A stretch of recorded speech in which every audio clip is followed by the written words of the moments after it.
Hello, everyone. Welcome again to Indian Story Read Along. Today's story is called Tales, is from the bigger book, Tales from the Mahabharata. So Mahabharata was really intricate. And not only in the sheer number of characters and supporting characters and different things that were going on in this, but all the little tiny kuti stories that were littered all around this, and from where the characters in the actual Mahabharata learned all kinds of lessons. This is one of those little stories, and it has to do with dharma, duty to oneself and other people. And this answers a question from one perspective of what we owe to other people and what we owe to ourselves. And this is a little bit sad, but it is kind of an important lesson. The pigeon sacrifice. A cruel fowler. A fowler is a bird hunter, specifically catches and sells birds. A cruel fowler once prowled the jungle. He caught birds by the hundred and sold them in the marketplace. One evening, as he was going about his business, he was overtaken by a storm. He ran for cover.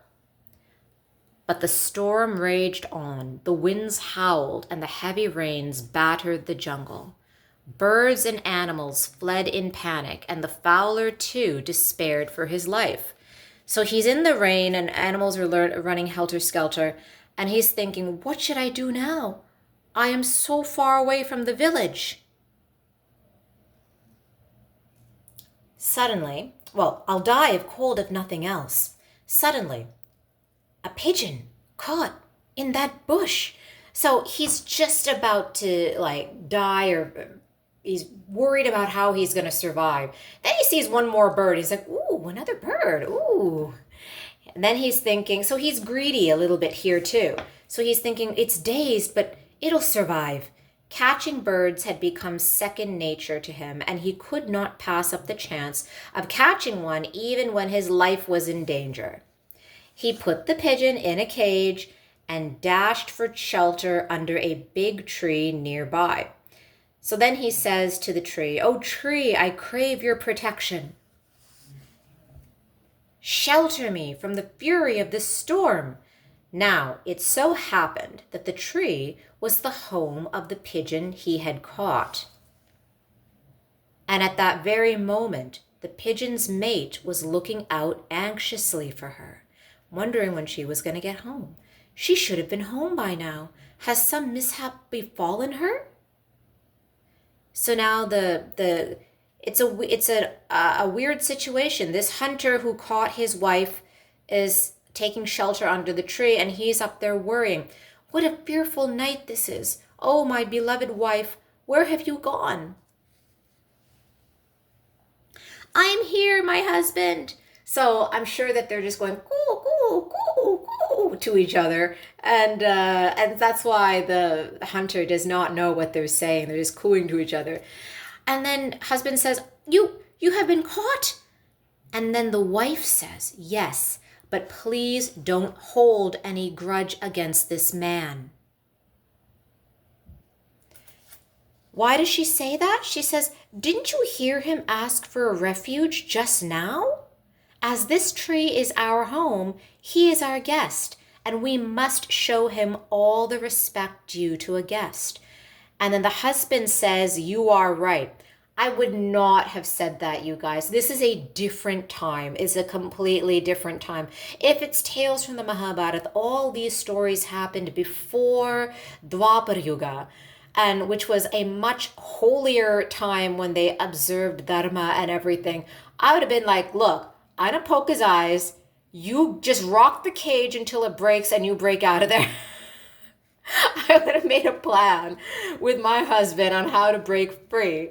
But this is a different time altogether when duty toward others was above all else. And that's probably why it was a better world. Everyone practiced being good, and in that they taught other people how to be good. So then the husband agrees and says, you are right. And then he swoops down and says, is there anything I can do for you, sir? Hunter's like,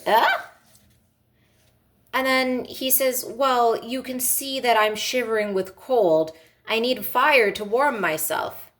And then the husband pigeon says, I'll be back soon. The pigeon flew away and returned a little later with a burning twig in his beak. Then he gathered dry twigs from various hollows, made a big pile of them, and set the pile ablaze with the burning twig. And then he says, now you may warm yourself, sir. And then the hunter, I suppose, is very surprised. And he goes, this is good. I don't think he knows that they're married yet. So then he goes, oh, now if I only had something to eat. And then the pigeon says, eat. And then he's thinking, oh, I'm sorry, there's no food in our nest. And then this is the part that shocked me as a child. And as an adult, I still don't know. I still don't know about it. So then he says, oh, what am I saying? What do you think he's going to do? He says, how can I refuse food to a guest? It is my sacred duty to feed him. I would never be able to hold my head up again if I send this man away without feeding him.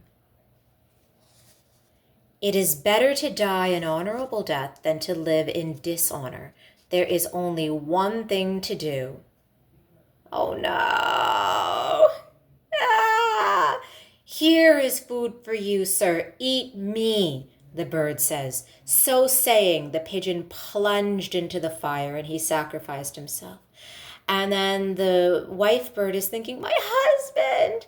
I can't, you guys, I don't know.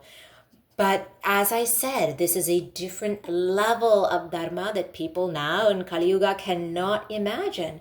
And I'm reading this story over and over. I've been reading this story for maybe 35 years. And I'm still thinking, was there like a step you could have taken in between? I don't know.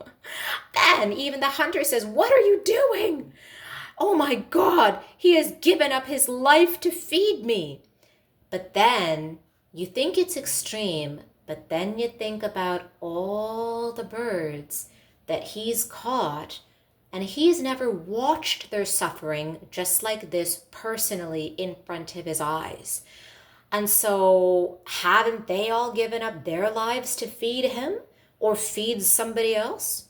So he's shocked, but it's kind of like he literally just saw how the sausage is being made, and he can't take it. So this is actually a lot of people. When you think about it, it's not that extreme of a lesson. He finally witnessed somebody's suffering, and it shocked him when all this time he had been making these birds suffer. Then he thinks, what a noble-hearted creature, and what a base wretch I am in comparison. So this was the entire point of it. For him to finally, once in his life, self-reflect. And then he does. It all comes back to him like a mirror. And he thinks, I have brought misery to thousands of birds. And even though he is thinking all of this, I'm sure that the ladybird over there in her cage sees what it is he's thinking by the look on his face. So he opened up his bag and then he lets all of them go.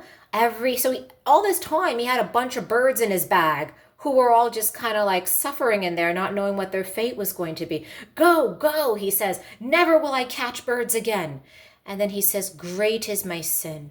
I will become an ascetic and do penance. That means he wants to let go of the entire world, let go of everything that he's done right for a living at this time, and he wants to go in the woods. Well, now, I know people are going to say that, well, this is his job. He was only doing his job.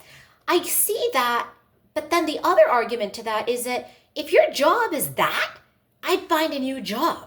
Like if my job is just like, you know what, you're supposed to kidnap people and beat them up and we'll pay you for it. I'd be like, no, I'm not doing that. I'm going to do anything else. Anything else. I cannot live with a job like that. So then he says to the bird in the cage that he lets her go too. But then she flies out and she thinks, "My husband, you've died for a noble cause, but I cannot bear to live without you. Let me too share your fate." And then the fire is still burning and she jumps in it too. But at the moment she entered the fire, look, that bird's driving a chariot.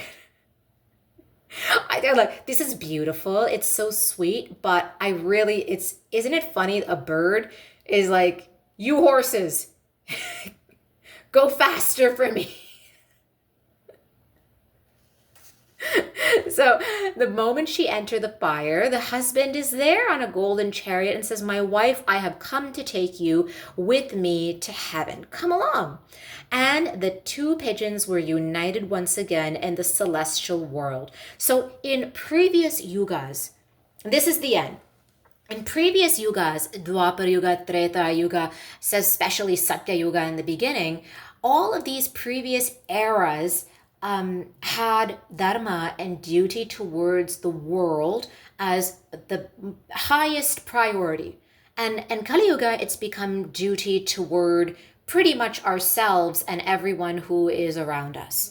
And the rest of the world doesn't really matter. And that's not the way it is. These stories still exist so that we can kind of remember another time when people thought in a completely different way. And it may not be realistic. No one is telling you to hurt yourself for anybody else. But this is the way the world operated in a time that was much simpler and probably a lot more elevated. So this story was a really amazing one called The Pigeon's Sacrifice. If you like stories like this and ones that are not so deep, I will read a lot of silly stories, I promise you. Then please join us again and subscribe to our channel, Indian Story Read Along. We'll see you next time.